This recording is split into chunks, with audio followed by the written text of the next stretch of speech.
जय श्री राम एवरीवन। चले बेटा, अभी हम लोग पार्ट 4 स्टार्ट कर रहे हैं आपके चैप्टर नंबर 2 का पार्ट 4। पहले हमने क्या क्या कर लिया? सोलो प्रोप्राइटर कर लिया, एचयूएफ कर लिया और पार्टनरशिप कर लिया। ठीक, तो ये तीन चीजें हमने कवर कर ली हैं। फोर्थ पार्ट में हमको डिस्कस करना है कोऑपरेटिव सोसाइटी के बारे में। ठीक है मेरे बच्चे, चलिए स्टार्ट करते बेटा। कोऑपरेटिव सोसाइटी मीनिंग वगैरह जानने से पहले थोड़ा सा हम एक स्टोरी सुन लेते हैं। ये स्टोरी ना, पक्की बात ये है कि तुम लोग या तो बचपन में अपने दादा दादी जी से, या तो नाना नानी से, या तो स्कूल में सुने होंगे। सुनते हैं मेरे साथ। स्टोरी क्या है? एक टीचर होता है और एक स्टूडेंट होता है। ठीक है, तो टीचर उस स्टूडेंट को एक लकड़ी देता है, एक स्टिक देता है और बोलते हैं इसको तोड़ के दिखाओ। स्टूडेंट आसानी से तोड़ देता है, बरोबर। फिर दो स्टिक देता है एक साथ, दोनों को आसानी से तोड़ देता है। इस बार टीचर क्या करता है, उसको ढेर सारे स्टिक एक साथ दे देता है और बोलता है अब इसको तोड़ के दिखा। स्टूडेंट नहीं तोड़ पाता। मॉरल ऑफ द स्टोरी क्या था मेरे बच्चे उस टाइम पे? मॉरल ये था कि जहां यूनिटी होगा पावर वहीं होगा। जहां पे यूनिटी होगा वहीं पे पावर होगा। अगर आप एक साथ मिलकर काम करोगे, एक साथ कोई चीजें हैं, तो उसको तोड़ना मुश्किल होगा। बात समझ में आ रही है? और इसी चीज को समझते हुए गुजरात के कुछ लेडीज ने, गुजराती लेडीज ने बनाया लिज्जत पापड़। लिज्जत पापड़ की इंडस्ट्री खड़ी की। और वहां पे कैसे हुआ था? गुजरात के 6-7 लेडीज लोग आपस में मिले, घर में उन्होंने पापड़ बेलना स्टार्ट किया और पापड़ बेलने के साथ सबसे पहला प्रॉफिट जनरेट किया केवल 50 पैसे का। केवल 50 पैसे का प्रॉफिट जनरेट किया। और आज के डेट पे बेटा उनका लिज्जत पापड़ का ऑर्गेनाइजेशन जो इंडस्ट्री है वो 1600 करोड़ रुपए का बन चुका है। क्लियर? वहां पे हुआ क्या था मेरे बच्चे? कुछ लेडीज आपस में मिले, आपस में मिलके पापड़ बनाना स्टार्ट किए। सारी लेडीज कंबाइनली काम कर रहे थे, उसमें से कोई भी ओनर नहीं था। बात समझ में आ रही है? और इसी कॉन्सेप्ट को, मिलके काम करने के कॉन्सेप्ट को लेके एक बिजनेस ऑर्गेनाइजेशन क्रिएट किया गया, एक बिजनेस का फॉर्म क्रिएट किया गया जिसको हम जानते हैं कोऑपरेटिव सोसाइटी के नाम से। Getting point? अब लिज्जत पापड़ वाले क्या करते थे, ध्यान से समझना। वो क्या करते थे, आपस में मिलके पापड़ बनाते थे, बरोबर। और जो भी प्रॉफिट होता था उसको वो आपस में डिस्ट्रीब्यूट कर लेते थे। क्यों? क्योंकि वहां पे कोई एक ओनर नहीं था, सब कोई ओनर थे। बात समझ में आ रही है? एक मजे की बात क्या है, धीरे धीरे जब इनका बिजनेस बढ़ने लगा तो ऑटोमेटिकली काफी सारी लेडीज एंटर होते गई, कुछ छोड़ते भी गई। तो इन्होंने अपने ऑर्गेनाइजेशन को, अपनी कोऑपरेटिव सोसाइटी को फ्री रखा। बोले कि कोई भी हमारे ऑर्गेनाइजेशन में आ सकता है और कोई भी चाहे तो इस ऑर्गेनाइजेशन से इफ समवन फाइंड्स अनकंफर्टेबल, इस ऑर्गेनाइजेशन से बाहर जा भी सकता है। बात समझ में आ रही है? तो लिज्जत पापड़ की इस केस स्टडी से हमको 4 बातें समझ में आ गई। सबसे पहली बात ये एक साथ काम करने का ऑर्गेनाइजेशन, वर्किंग टुगेदर। सेकंड चीज क्या समझ में आता है, इनका पर्पस कॉमन होगा, इकलौता एक पर्पस होगा। ऐसा नहीं कि कुछ लेडीज अपने पर्सनल पर्पस के लिए काम कर रही हैं, कुछ लेडीज किसी और पर्पस से काम कर रही हैं। नहीं, उनका मोटिव, उनका ऑब्जेक्ट, उनका पर्पस सिंगल होना चाहिए। थर्ड पॉइंट की बात करेंगे तो इसमें वॉलंटरी एसोसिएशन होगा। आपकी मर्जी है, आप जब आना चाहो आओ, जब भी आपको लगे कि आप जाना चाहते हो आसानी से छोड़ के जा सकते हो। फोर्थ पॉइंट अगर हम बोलेंगे तो यहां पे होगा मेरे बच्चे, अपने मेंबर के वेलफेयर के लिए काम किया जाएगा। बात समझ में आ रही है? मैंने क्या बोला? वो लेडीज आपस में काम करती थी और जो भी पापड़ से प्रॉफिट होता था अपने मेंबर्स में डिस्ट्रीब्यूट कर देती थी। तो उनका प्राइमरी मोटिव होगा कि वो अपने मेंबर के वेलफेयर के लिए काम करें। बात समझ आ रही है? तो ये जो 4 कंडीशन बोलूं, ये 4 फीचर्स के साथ जो बिजनेस ऑर्गेनाइजेशन स्टार्ट किया जाएगा, बिजनेस ऑर्गेनाइजेशन फॉर्म किया जाएगा, उसको हम बोलेंगे कोऑपरेटिव सोसाइटी। इंडिया में जब भी कोई नई कैटेगरी के बिजनेस ऑर्गेनाइजेशन फॉर्म किए जाते हैं बेटा, तो उसके पीछे गवर्नमेंट की नजर होती है और उसके पीछे वो एक एक्ट बना देते हैं ताकि उस फॉर्म ऑफ बिजनेस ऑर्गेनाइजेशन को प्रमोट किया जा सके, उस चीज को ठीक से हैंडल किया जा सके, गवर्न किया जा सके। और वैसे ही बनाया गया cooperative society act 1912। Getting point? चलो इसके कुछ फीचर की बात करते हैं। सबसे फर्स्ट पॉइंट ले लेंगे वॉलंटरी मेंबरशिप। मतलब कोऑपरेटिव सोसाइटी एक ऐसा ऑर्गेनाइजेशन जहां कोई भी चाहे तो एंटर कर ले, कोई भी चाहे तो वहां से बाहर चला जाए। आपकी पूरी इच्छा पे डिपेंड करेगा कि आप उसके मेंबर बनना चाहते हो नहीं बनना चाहते हो। टोटली डिपेंड्स ऑन यू, कोई कंपल्सन नहीं है। सेकंड पॉइंट देखेंगे बेटा, legal status. Basically cooperative society formation जैसे होगा, कंपल्सरी हो जाएगा उसका रजिस्ट्रेशन करवाना। और रजिस्ट्रेशन करवाना कहां है मेरे बच्चे? कोऑपरेटिव सोसाइटी एक्ट 1912 पे 1912 यहां रजिस्ट्रेशन करवाना है। जैसे ही आपने रजिस्ट्रेशन करवाया आपको एक लीगल स्टेटस मिल जाएगा। उस लीगल स्टेटस की वजह से आप मतलब कोऑपरेटिव सोसाइटी के मेंबर और कोऑपरेटिव सोसाइटी दोनों अलग होंगे, सेपरेट होंगे। गेटिंग अ पॉइंट बेटा? आगे समझेंगे। यहां किसी भी मेंबर के डेथ हो जाने पे, इंसॉल्वेंट हो जाने पे, कोई भी प्रॉब्लम होने पे कोऑपरेटिव सोसाइटी पे कोई फर्क नहीं पड़ेगा। वहां पे कोऑपरेटिव सोसाइटी जैसे चल रही थी वैसे ही चलेगी। There will be no disturbance, no hurdle, no hindrance. बरोबर? आगे समझेंगे मेरे बच्चे। कोऑपरेटिव सोसाइटी को अगर legal status and separate entity का स्टेटस मिल चुका है तो कोऑपरेटिव सोसाइटी अपने मेंबर पे केस कर सकती है और वैसे ही मेंबर भी उस कोऑपरेटिव सोसाइटी पे भी केस कर सकते हैं। बरोबर? नेक्स्ट पॉइंट देखेंगे मेरे बच्चे, कंट्रोल।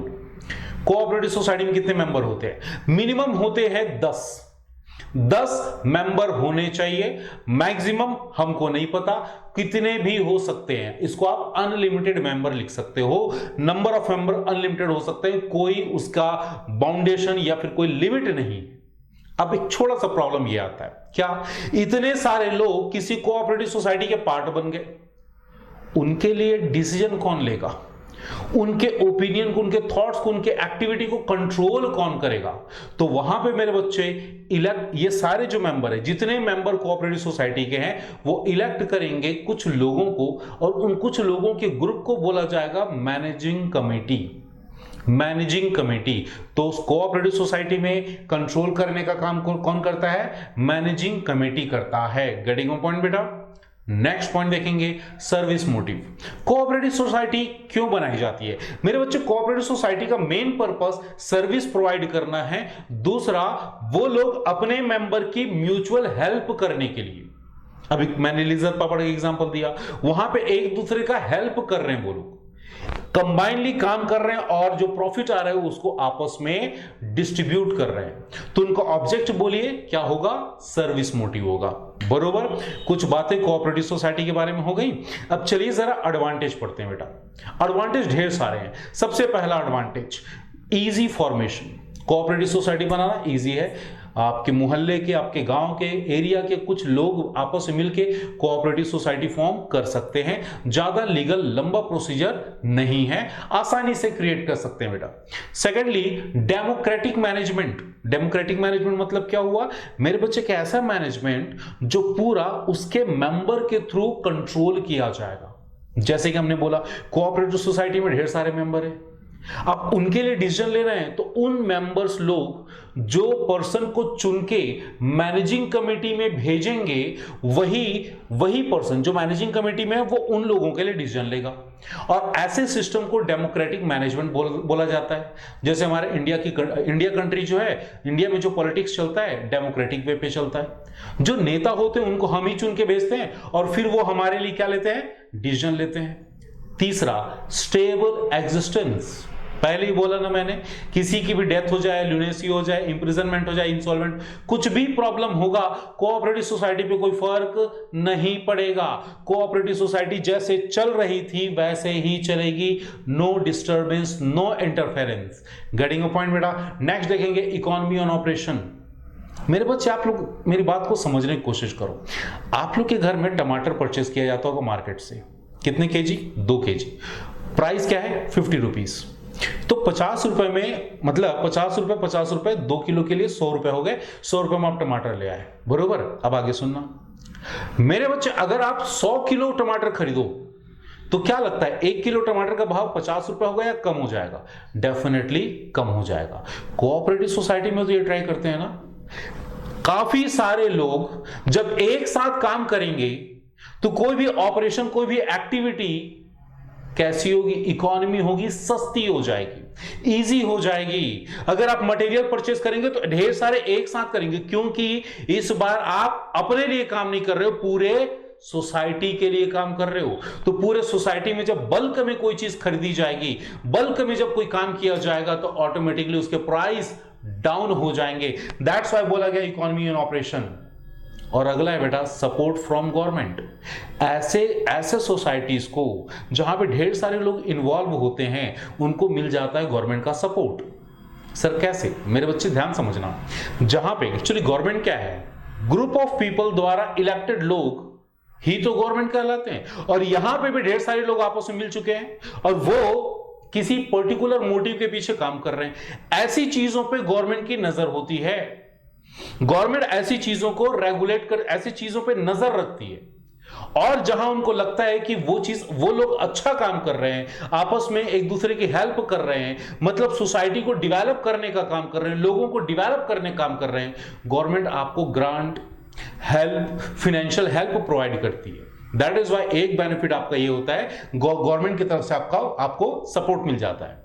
बरोबर, बार बार बोल रहा हूं, जहां एडवांटेज होगा वहां क्या होगा? लिमिटेशन भी होगा। तो लिमिटेशन के लिए हम फर्स्ट पॉइंट देखेंगे बेटा, लिमिटेड रिसोर्सेस।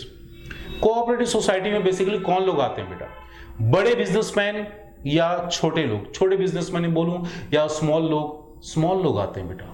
बड़े लोग के पास रिसोर्सेज की कमी नहीं है, उनको कोऑपरेटिव सोसाइटी बनाने का कोई जरूरत नहीं है, तो छोटे लोग आते हैं। और छोटे लोग या मैं बोलूं कम कैपिटल वाले लोग जब आपस में मिलते हैं बेटा, तो रिसोर्सेज कैसे होते हैं? ऑटोमेटिकली लिमिटेड ही होते हैं, अनलिमिटेड रिसोर्सेज होते नहीं है। और एक तरह से इसके कॉन्ट्रेरी ये भी समझ सकते हो कि जिसके पास अनलिमिटेड या काफी हैवी अमाउंट में रिसोर्स होगा, वो कोऑपरेटिव सोसाइटी फॉर्म ही क्यों करेगा? बात समझ में आ रही बेटा? दूसरा, इनएफिशिएंसी इन मैनेजमेंट। जहां पे ना कोई भी बिजनेस ऑर्गेनाइजेशन, जहां पे मेंबर्स का लिमिटेशन हो, काफी कम लोग जुड़ के कोई बिजनेस चालू करते हैं, कोई बिजनेस को रन करते हैं, वहां पे क्या होता है बेटा? मैनेजमेंट की इफिशिएंसी कम हो जाती है। यहां पे ढेर सारे लोग जुड़ गए, अब उन सबके थॉट प्रोसेस, उन सबके डिसीजन कैसे होंगे? अलग अलग होंगे। और अलग अलग होने की वजह से डिसीजन मेकिंग भी डिले होगा, डिसीजन मेकिंग कॉम्प्रोमाइज हो जाएगा। इस वजह से बोला गया, नेक्स्ट पॉइंट क्या बोला गया मेरे बच्चे? Inefficiency and management. नेक्स्ट है lack of secrecy. Cooperative society में कितने लोग हैं? काफी सारे लोग इन्वॉल्व हैं, बरोबर। और काफी सारे लोगों का थॉट प्रोसेस, ओपिनियन कैसा होगा? डिफरेंट होगा। तो कोऑपरेटिव सोसाइटी के ऑपरेशंस, कोऑपरेटिव सोसाइटी के जो एक्टिविटीज हैं, क्या बाहर में लीक हो सकते हैं? बिल्कुल हो सकते हैं। और गवर्नमेंट ने भी कोऑपरेटिव सोसाइटी को बोल रखा है कि भाई साहब, आपको अपने अकाउंट्स मेंटेन करने हैं, जिस अकाउंट्स को आपको ऑडिट करवाना, किसी चार्टर्ड अकाउंटेंट से चेक करवाना जरूरी है। इसका मतलब आपके बिजनेस, आपके कोऑपरेटिव सोसाइटी के जो सीक्रेट्स हैं, जो ऑपरेशंस हैं, एक्टिविटीज है, वो बाहर में डिस्क्लोज कर दिए जाते हैं। दैट इज वाई वहां पे सीक्रेसी नहीं रह पाती। नेक्स्ट है गवर्नमेंट कंट्रोल। अभी मैं आप लोग को बोल रहा था, हाँ क्या बोल रहा था कि गवर्नमेंट कोऑपरेटिव सोसाइटी एक्ट 1912 के हिसाब से आप पे रूल्स रेगुलेशंस लगाएगी। इसका मतलब आप एकदम फ्री होके अपने बिजनेस ऑपरेशंस को कंटिन्यू नहीं कर पाओगे। गवर्नमेंट का वहां बार बार इंटरफेरेंस होगा। गवर्नमेंट बीच बीच में आपको गाइड करते रहेगी, बीच बीच में आपको डायरेक्शन देते रहेगी। गेटिंग पॉइंट बेटा? लास्ट पॉइंट देखेंगे, डिफरेंस ऑफ ओपिनियन। सिंपल सी बात है, कोऑपरेटिव सोसाइटी में ढेर सारे लोग एक साथ मिलकर काम करते हैं और सबका थॉट प्रोसेस, सबका ओपिनियन, सबकी थिंकिंग अलग होती है, जिसकी वजह से यह हो सकता है कि आपकी कोऑपरेटिव सोसाइटी का ऑपरेशन डिले हो जाए, लैप्स हो जाए या फिर कुछ प्रॉब्लम क्रिएट हो जाए। गेटिंग पॉइंट बेटा? तो ये कुछ बेसिक बातें थी कोऑपरेटिव सोसाइटी की। हेडिंग लिख लेते हैं, टाइप्स ऑफ कोऑपरेटिव सोसाइटी। समझते हैं टाइप्स ऑफ कोऑपरेटिव सोसाइटी बनाया कैसे गया, मतलब कितने कैटेगरी के बनाए गए। मेरे बच्चे, कोऑपरेटिव सोसाइटी की खास बात क्या होती है? वहां पे एक कैटेगरी के लोगों का ग्रुप होता है, बरोबर, जो किसी कॉमन पर्पस से आपस में मिलके काम करते हैं और उनके ग्रुप के हिसाब से ही उनके कैटेगरी बनाई गई। जैसे कि consumer cooperative society, producer cooperative society, cooperative marketing society, cooperative credit society, cooperative farming society और कोऑपरेटिव हाउसिंग सोसाइटी। तो ये सारे कैटेगरी, ये सारे टाइप्स जो हैं, ये किसी पर्टिकुलर ग्रुप या पर्टिकुलर क्लास ऑफ पर्सन से रिलेट करते हैं और उनके ग्रुप, उनके क्लास के हिसाब से उनका नाम रखा गया। बरोबर, एक एक करके समझेंगे। सबसे पहले मैंने हेडिंग लिख लिया कंज्यूमर कोऑपरेटिव सोसाइटी। तो मेरे बच्चे, जब भी हम इन टाइप्स को डिस्कस करेंगे ना, आप बस इतना समझना कि उस पर्टिकुलर क्लास, उस पर्टिकुलर ग्रुप के साथ प्रॉब्लम क्या है, और जैसे उस प्रॉब्लम को आप समझ जाओगे, आप उस पूरे कैटेगरी या उस टाइप को आसानी से समझ सकते हो। तो हम बात कर रहे हैं किसका? कंज्यूमर कोऑपरेटिव सोसाइटी का। सीन क्या है, प्रॉब्लम क्या है? मेरे बच्चे देखो जरा, यहां पे है मेरा मैन्युफैक्चरर, उसके बाद एक मोटा आदमी आता है, मोटा आदमी बोले तो होलसेलर आता है, जो कि मैन्युफैक्चरर से गुड्स खरीदता है, वो उसमें अपना प्रॉफिट ऐड करता है, प्रॉफिट ऐड करने के बाद रिटेलर के पास भेजता है, रिटेलर फिर उसमें प्रॉफिट ऐड करता है और फिर जाता है फाइनली कंज्यूमर के पास। बात समझ में आ रही है? इसका मतलब अगर कोई चीज यहां पे 100 रुपए की प्रोड्यूस की गई है तो कंज्यूमर तक कितने में पहुंच रही है? 150 रुपए में। अब सवाल यह है कि क्या कंज्यूमर डायरेक्टली यहां नहीं आ सकता? नहीं आ पाता। क्यों नहीं आ पाता? क्योंकि नॉर्मली जो मैन्युफैक्चरर है वो अपने गुड्स को हैवी, बल्क, काफी ज्यादा अमाउंट में बेचना चाहता है। वो चिल्लर में थोड़े अमाउंट पे नहीं बेचना चाहता, और हैवी बल्क में खरीदने का काम कौन करता है मेरे बच्चे? होलसेलर करता है। तो ये एक ना हमारे इंडिया में एक सिस्टम सा बन गया है। अब यहां पे कुछ और प्रॉब्लम हो जाती है। कैसे? यहां पे जैसे होलसेलर के पास गुड्स पहुंचते हैं, वो उसकी ना ग्रेडिंग करता है।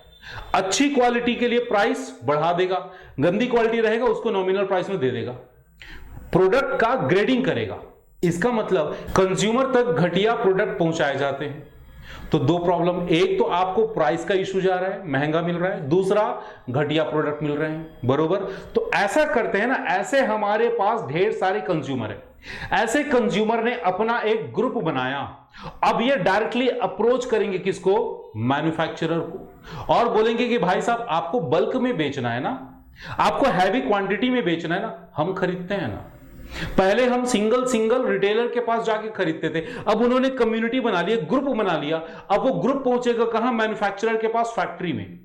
फैक्ट्री में पहुंचेगा, सीधे बल्क में खरीदेगा, ले आएगा, कम प्राइस में खरीदेगा। क्यों? क्योंकि अब बल्क में बेचा जा रहा है।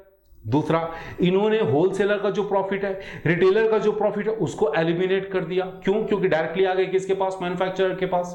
अच्छी क्वालिटी का गुड्स ले आए, कम प्राइस में ले आए, और आपको करना क्या है? वापस जाइए और उन सारे गुड्स को अपने मेंबर में डिस्ट्रीब्यूट कर दीजिए। इस फॉर्मेट पे, इस सिस्टम पे बनाए गए सोसाइटी को हम बोलते हैं मेरे बच्चे कंज्यूमर कोऑपरेटिव सोसाइटी। तीन फायदे: रीजनेबल प्राइस, अच्छी क्वालिटी, गुड क्वालिटी, तीसरा एलिमिनेशन ऑफ मिडिलमैन। तो तीन फायदे के साथ ये सोसाइटी बनाई गई, जिसका नाम रखा हमने क्या? Consumer cooperative society. बरोबर, समझ में आ गई बात? अगला देखते हैं मेरे बच्चे, प्रोड्यूसर कोऑपरेटिव सोसाइटी।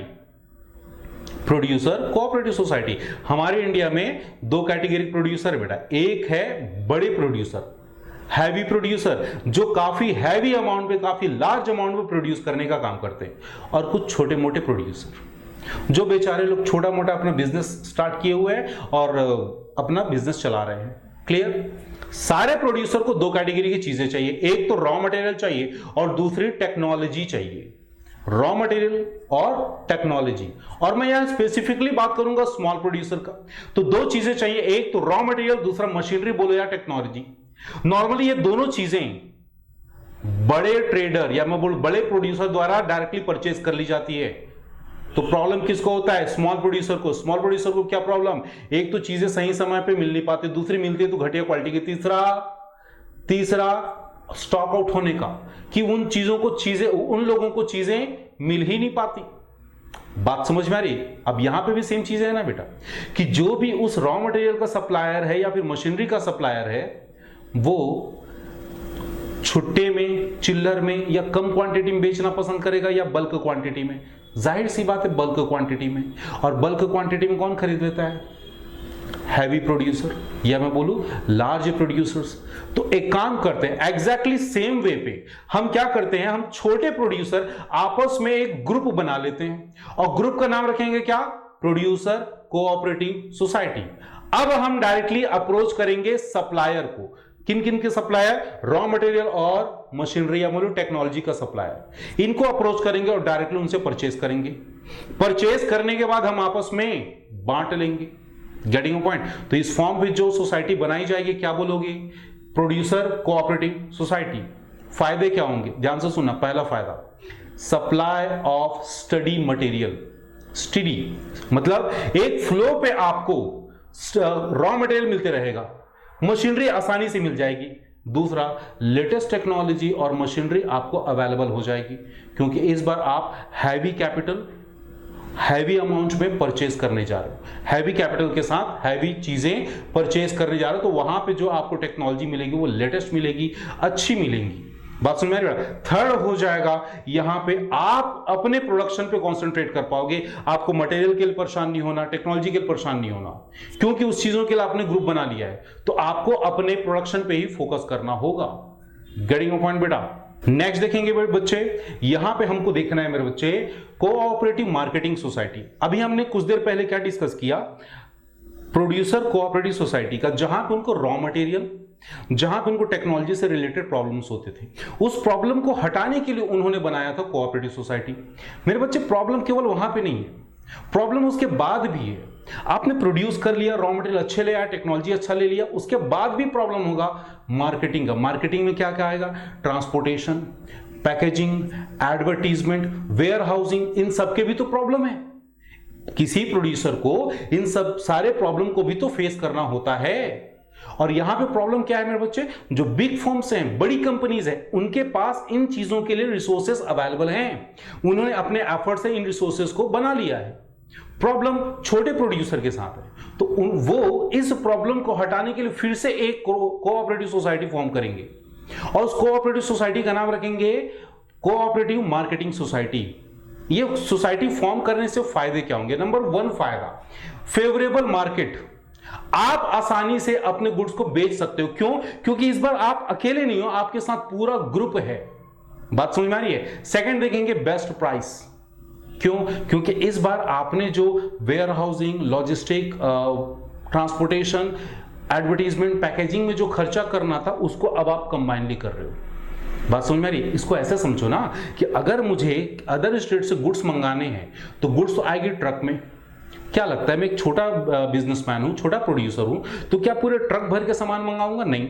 लेकिन जो ट्रक वाला है वो तो पूरे चार्ज लेगा, क्योंकि उसके चार्जेस डिस्टेंस की वजह से बनते हैं, डिस्टेंस के हिसाब से चार्ज लेता है। तो अगर मैं कोऑपरेटिव सोसाइटी फॉर्म कर लूं तो उसी ट्रक में मेरा सामान, मेरे किसी फ्रेंड जो उस कोऑपरेटिव सोसाइटी का मेंबर है उसका सामान, किसी और का भी, तो 3-4 लोग मिलके जब उस ट्रक से चीजें मंगाएंगे तो उसकी कॉस्ट क्या हो जाएगी, ऑटोमेटिकली रिड्यूस हो जाएगी।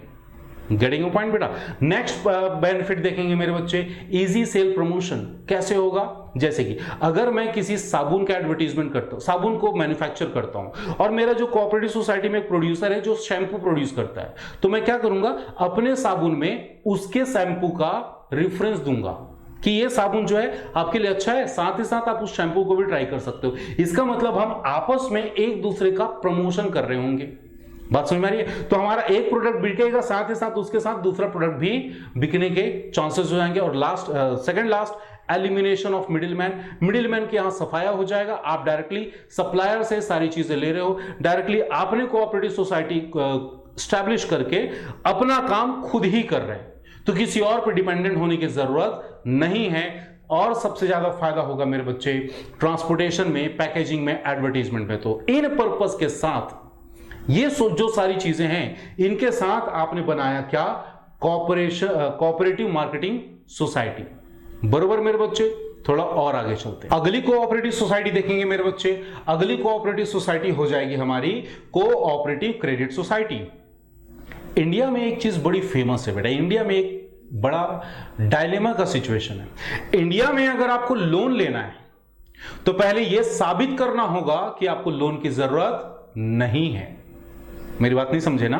सिंपली अगर आपका बैंक बैलेंस अच्छा है, आपके पास अच्छी खासी प्रॉपर्टी है, बैंक आपके घर आएगी आपको लोन देने के लिए।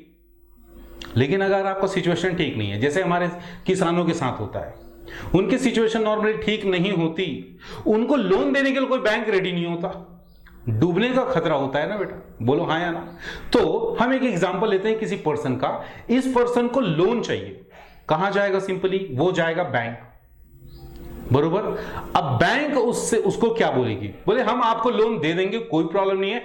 क्या आप कोलैटरल मतलब कुछ गिरवी रखने के लिए कुछ लाए हो, मॉर्टगेज रखने के लिए कुछ लाए हो? आपके प्रॉपर्टी का पेपर ला दो, या कोई फाइनेंशियल स्टेटमेंट का कुछ डॉक्यूमेंट ला दो, कुछ भी चीज, ज्वेलरी ला दो, कोई भी चीज जो आप हमारे पास गिरवी रख सकते हो। सोचो जरा, क्या इस बंदे के पास सफिशिएंट प्रॉपर्टी, सफिशिएंट पैसा होगा जिसको वो बैंक में गिरवी रख पाए? नहीं। और इसी वजह से salaried person, small earning person के साथ लोन लेने का प्रॉब्लम होता है, बरोबर। तो प्रॉब्लम हम समझ गए। सॉल्यूशन क्या है? सॉल्यूशन ये बेटा कि ऐसे स्मॉल कैपिटल वाले, छोटे पैसे वाले लोग अपना एक ग्रुप बनाएं और उस ग्रुप में एक बैंक अकाउंट ओपन कर ले या एक फंड का अकाउंट ओपन कर ले और इसमें ढेर सारे लोग उस फंड में पैसे डालते जाएं। ठीक, ढेर सारे लोग मिलकर जब उसमें पैसे डालेंगे, अमाउंट हो जाएगा ज्यादा, और उस पैसे से उस पर्सन को लोन दे दो जिसको एक्चुअल में पैसों की, लोन की जरूरत है मिनिमम रेट पे। बात समझ में आ रही? क्यों कोऑपरेटिव सोसाइटी क्यों बनाया जाता है? हेल्प करने के लिए। बेसिक उसका फंडा, बेसिक ऑब्जेक्टिव क्या होता है? अपने मेंबर की हेल्प करना, ना कि ज्यादा प्रॉफिट जनरेट करना। Getting a point? अब ये फंड है, इसमें से आप अपने मेंबर को लोन दे सकते हो और दूसरों को भी लोन दे सकते हो। क्लियर? अब ये जो आपने फंड जनरेट किया है, ऐसे ही फंड का अलग अलग जगह पे अलग अलग नाम हो जाता है। अगर ये चीज विलेज एरिया में, रूरल एरिया में अगर की जा रही तो इसको हम बोलेंगे रूरल क्रेडिट कोऑपरेटिव सोसाइटी, या बोलेंगे रूरल क्रेडिट कोऑपरेटिव। और अगर यही चीज शहरों में, अर्बन एरिया में की जा रही है तो इसको हम बोलते हैं अर्बन बैंक। बात समझ आ रही है बेटा? जिससे हमारे लोन की फाइनेंशियल नीड पूरी हो जाती है। फायदे क्या होते हैं? मनी लेंडर से, पहला फायदा, मनी लेंडर से छुटकारा मिल जाता है। मनी लेंडर समझते हैं बेटा? कुछ लोग होते हैं ना शहर में या कुछ एरिया में, वो लोग पैसे ब्याज पे देने का काम करते हैं और उनका इंटरेस्ट रेट काफी ज्यादा होता है, तो ऐसे लोगों से आपको मिल जाएगा छुटकारा। दूसरा, easy and economical instalment and interest के साथ आपको ये चीज मिलेगी। यहां से जो लोन जनरेट किया जाएगा, लोन लिया जाएगा, यहां पे आपको इजी इंस्टॉलमेंट और कम इंटरेस्ट रेट पे लोन मिल जाएगा। तीसरा फायदा, लोगों में, मेंबर में पैसे बचाने की आदत पड़ेगी, इंटरेस्ट ऑफ सेविंग डेवलप होगा, हैबिट ऑफ सेविंग डेवलप होगा। बात समझ आ रही है? वो पैसे बचाएंगे, डालेंगे यहां, और वो पैसे काफी सारे लोगों से क्यूमुलेट होके काफी हैवी अमाउंट हो जाएगा, जिससे किसी की भी लोन की जरूरत पूरी की जा सकती है। बात समझ में आ रही है? अल्टीमेटली बेटा, जितने भी कोऑपरेटिव सोसाइटी हैं, अगर आप उसका क्रीम देखो, उसकी समरी देखो, तो क्या समझ में आता है? एक प्रॉब्लम को पकड़ो और उस प्रॉब्लम को हराने के लिए, उस प्रॉब्लम को सॉल्व करने के लिए आपको क्या करना है? बस ग्रुप बनाना है। और सीधी बात है बेटा, कोई भी प्रॉब्लम जब आप ग्रुप में मिलके फेस करते हो तो प्रॉब्लम ज्यादा बड़ा नहीं रह जाता, छोटा हो जाता है। Getting point? अगले की बात करेंगे बेटा। अगला कोऑपरेटिव सोसाइटी होगा हमारा कोऑपरेटिव फार्मिंग सोसाइटी। मेरे बच्चे, मुझे पर्सनली लगता है कि हमारी कंट्री में केवल 2 जॉब सबसे ज्यादा रेस्पेक्टेड है। आप लोग सोचो मैं किसकी बात कर रहा हूं। एक तो किसान, दूसरा जवान। किसान मतलब फार्मर, जवान मतलब आर्मी के लोग। आर्मी के लोग हमारे इंडिया में सैलरीड पर्सन है, बरोबर बेटा? उनको सैलरी दी जाती है। उनका काम क्या है? उनको लड़ना है अपने अगेंस्ट में, उनके अगेंस्ट में, कंट्री के अगेंस्ट में जो एक्टिविटीज हो रही हैं उनसे उनको फाइट करना है। किसानों को किनसे फाइट करना है बेटा? बड़े बिजनेसमैन से, मिडिल मैन से फाइट करना है, लैंडर से फाइट करना है, कई बार गवर्नमेंट से भी फाइट करना पड़ जाता है। बात समझ में आ रही है? तो फार्मर के साथ ढेर सारे प्रॉब्लम होते हैं। फार्मर के खुद के भी कुछ प्रॉब्लम है बेटा, और इनके प्रॉब्लम बेसिकली 2 कैटेगरी के आते हैं। सबसे पहला प्रॉब्लम मशीनरी का आता है। ये हैवी टेक्नोलॉजी को यूज करके एग्रीकल्चर काम नहीं कर पाते। दूसरा, डिवीजन ऑफ लैंड। आप लोगों ने ना कई बार कहानियां सुनी होंगी आपके पापा से, दादाजी से। हमारे दादाजी के पास 10 एकड़ जमीन थी, हम पूछते हैं कि पापा आपके पास कितने हैं, तो पापा बताते हैं 2 एकड़ जमीन है। तो ऐसे करते समझते हैं बेटा। यहां पे सबसे पहले हमने फार्मर का बात किया, तो हम मशीनरी की बात कर रहे थे, मशीनरी का प्रॉब्लम होता है। और मशीनरी में नॉर्मली मशीन क्या होती है फार्मर के लिए, ट्रैक्टर होता है बेटा। ट्रैक्टर कितने में खरीदा जाएगा, ट्रैक्टर आएगा 10 से 15 लाख रुपए में।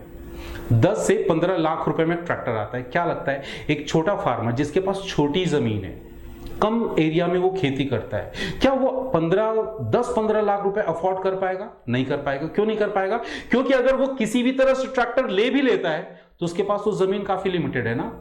बात समझ में आ रही है? उसमें जुताई का काम, मिसाई का काम कितना ज्यादा होगा, कम होगा। बाकी समय उसका ट्रैक्टर खाली रहेगा। इसका मतलब जितना पैसा वो लगाएगा उतने पैसे का उसके पास काम नहीं हो पाएगा। दूसरी बात करते हैं किसका मेरे बच्चे, डिवीजन ऑफ लैंड का। यहां पे मैंने पिक्चर में एक काफी बड़ा लैंड ले लिया। अब इस लैंड का जो ओनर है उसके 4 बेटे हैं, ठीक है। लैंड का साइज क्या है, 10 एकड़ है। कितना है मेरे बच्चे, 10 एकड़। क्लियर? अब 10 एकड़ की जमीन 4 बेटों में डिवाइड की जाएगी, तो 2.5 एकड़ एक को आएगा। गलत, 2.5 एकड़ नहीं आएगा। क्यों नहीं आएगा पता है? जो आप डिवाइड करोगे, जो आप डिवीजन करोगे, उसकी वजह से लैंड का कुछ एरिया उस डिवीजन की वजह से कम हो जाएगा। और उस डिवीजन को हम नॉर्मली क्या बोलते हैं, मेड़ बोलते हैं बेटा, ठीक है। खेत में जो बीच में पार्टीशन के लिए मिट्टी का जो ढेर लगा होता है, जो ऐसे लाइन लगी होती है, उसको मेड़ बोला जाता है। उसकी वजह से, अच्छा उस मेड़ में क्या खेती की जा सकती? नहीं की जा सकती। उसमें तो वो पैदल चलने के काम आते, उसके थ्रू आप अपने खेत में एंटर करते हो, उसके थ्रू बाहर निकलते हो, तो उस जमीन पे आप खेती नहीं कर पाते। अब प्रॉब्लम क्या है, सब डिवीजन करने की वजह से 10 एकड़ की जमीन कितने की हो गई, केवल 8 एकड़ की। क्योंकि 2 एकड़ तो आपके यूं ही गए। क्यों गए? क्योंकि आपने उसका मेड़ बना लिया, बॉर्डर बना लिया, बाउंड्री बना लिया। बात समझ में आ रही है? तो इसका मतलब यह हुआ जहां प्रोडक्टिविटी पहले 10 एकड़ की होती थी, अब कितनी की होगी, 8 एकड़ की। और 8 एकड़ की भी कैसे, 4 भाइयों में अलग अलग बटी हुई। तो 4 भाइयों में अलग अलग बटी हुई खेती होगी, 2 एकड़ 2 एकड़ 2 एकड़ 2 एकड़। बात समझ में आ रही है? तो ये बेसिक प्रॉब्लम्स थे किसके साथ, फार्मर्स के साथ। अब इसका सॉल्यूशन क्या है? इसका सिंपल सा सॉल्यूशन है, ग्रुप बनाओ। ग्रुप मतलब कोऑपरेटिव सोसाइटी बनाओ। कोऑपरेटिव सोसाइटी बनाओगे, ढेर सारा कैपिटल एक साथ आ जाएगा, ढेर सारे कैपिटल आपके पास कंट्रीब्यूशन मिल जाएगा। उससे आप आसानी से मशीनरी, ट्रैक्टर परचेज करो, उस ट्रैक्टर को सबको यूज करो। दूसरा फायदा, आप अपने खेत में जो डिवीजन करके बैठे हो, उस डिवीजन को हटा दो, उस सारी जमीन को एक मान के चले, एक साथ खेती करो। जो प्रोड्यूस होगा उसको आप आसानी से अपने हिसाब से बांट सकते हो। गेटिंग पॉइंट बेटा? तो यहां पे प्रॉब्लम भी हमने समझ लिया और उसका सॉल्यूशन भी समझ में आ गया। अब इसके कुछ और एडवांटेज होंगे। सबसे पहला, मैकेनाइज्ड फार्मिंग होगी, और मैकेनाइज्ड फार्मिंग की वजह से आपकी प्रोडक्टिविटी बढ़ेगी। दूसरा, आप स्पेशल कैटेगरी के इंपोर्टेड सीड्स, फर्टिलाइजर आसानी से ले पाओगे। क्यों? क्योंकि आप ग्रुप में कोऑपरेटिव सोसाइटी के बेसिस पे काम कर रहे हो। इसको हैवी अमाउंट में जब आप परचेज करोगे तो वो आपको सस्ता भी मिलेगा। थर्ड पॉइंट, सब डिवीजन का जो घाटा होता था ना, सब डिवीजन का जो घाटा होता था, अब नहीं होगा। अब आपके जमीन का लैंड मास इंक्रीज हो जाएगा, ज्यादा जगह मिल जाएगी आपको खेती करने के लिए। आप वहां पे बीज डालिए, प्रोड्यूस उगाइए, और वो जो पहले डिवीजन की वजह से जो जमीन बेकार हो जाती थी, अब वो आप आसानी से यूज कर सकते हो। तो इस पर्पस के लिए, इस मोटिव के साथ जो कोऑपरेटिव सोसाइटी बनाई जाएगी, क्या बोलेंगे, farming cooperative society. Is that clear? अगला देखेंगे मेरे बच्चे, हाउसिंग कोऑपरेटिव सोसाइटी। अब मेरी बात को समझना बेटा, हर इंसान जो शहर में रहता है या कहीं भी रहता है, उसकी एक इच्छा होती है कि वो अपने नाम से कोई जमीन, कोई मकान बना सके। क्या लगता है बेटा, इंडिया में कितने लोगों का ये सपना, कितने लोगों का ये ख्वाब पूरा होता होगा? काफी कम लोगों का। क्यों? क्योंकि जमीन के प्राइसेस आज तक कभी ऐसा नहीं हुआ कि घटे हों। जमीन के प्राइसेस हमेशा बढ़ते ही जाते हैं, बरोबर। और एक मिडिल क्लास फैमिली, खासकर सैलरीड पर्सन के लिए उस चीज को अफोर्ड करना काफी मुश्किल होता है, बरोबर। तो अब क्या किया जाए? प्रॉब्लम तो समझ में आ गई। प्रॉब्लम क्या है, एक मिडिल क्लास फैमिली को, एक मिडिल क्लास पर्सन को एक प्रॉपर्टी लेनी है, एक मकान लेना, अपना घर बनाना है। ठीक है बेटा, क्या करें?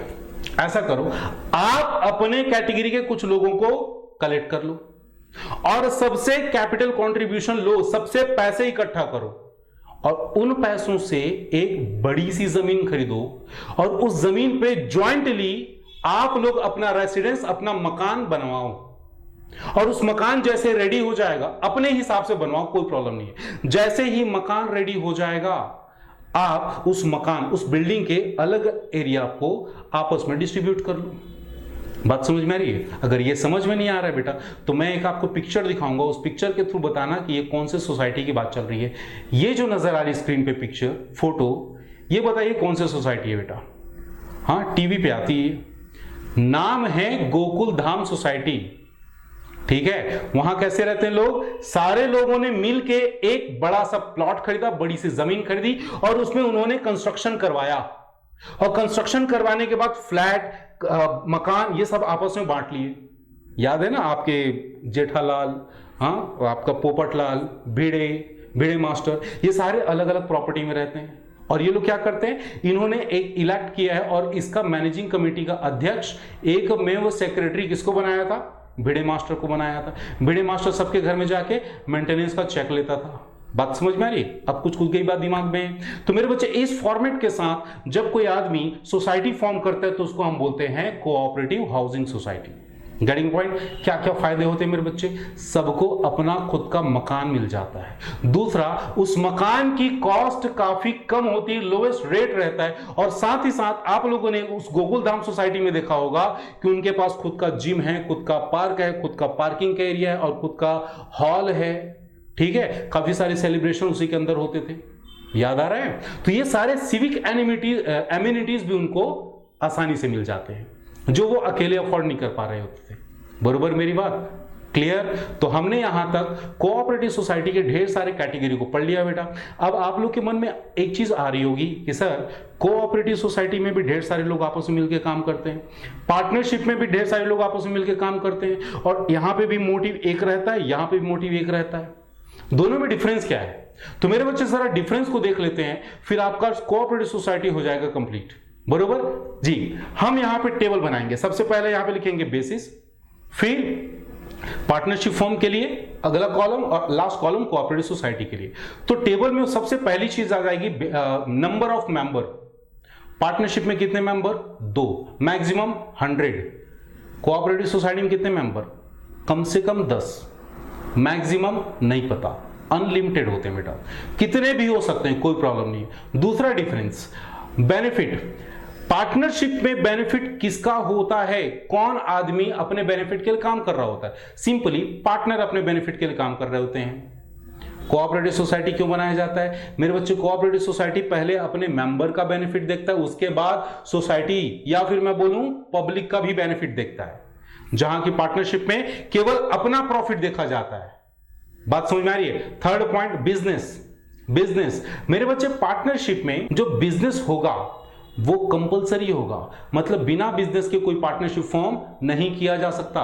कोऑपरेटिव सोसाइटी कंपलसरी नहीं है बेटा कि वहां बिजनेस हो। जैसे हमने बात की हाउसिंग कोऑपरेटिव सोसाइटी का, वहां कौन सा बिजनेस हो रहा था? लोग अपनी बस एक वांट को सेटिस्फाई कर रहे थे, उनको एक मकान चाहिए था, तो उस मकान को बनाने के लिए, उस मकान को लेने के लिए उन्होंने कोऑपरेटिव सोसाइटी फॉर्म किया था। तो कोई जरूरी नहीं है कि हर कोऑपरेटिव सोसाइटी में बिजनेस हो। बात समझ में आ रही है? लास्ट पॉइंट डिस्कस करेंगे, रजिस्ट्रेशन। पार्टनरशिप फॉर्म का रजिस्ट्रेशन कंपलसरी नहीं है, ऑप्शनल है, हम पहले भी बात कर चुके हैं।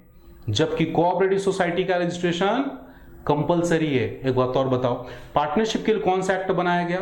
पार्टनरशिप एक्ट 1932, जबकि कोऑपरेटिव सोसाइटी के लिए 1912 कोऑपरेटिव सोसाइटी एक्ट 1912 बनाया गया। क्लियर मेरी बात? यहां तक हमारा डिस्कशन होता है कंप्लीट बेटा। आराम से वीडियो देखिए, एकदम समझ के आगे चलिए। Getting a point? Till then keep smiling, keep learning.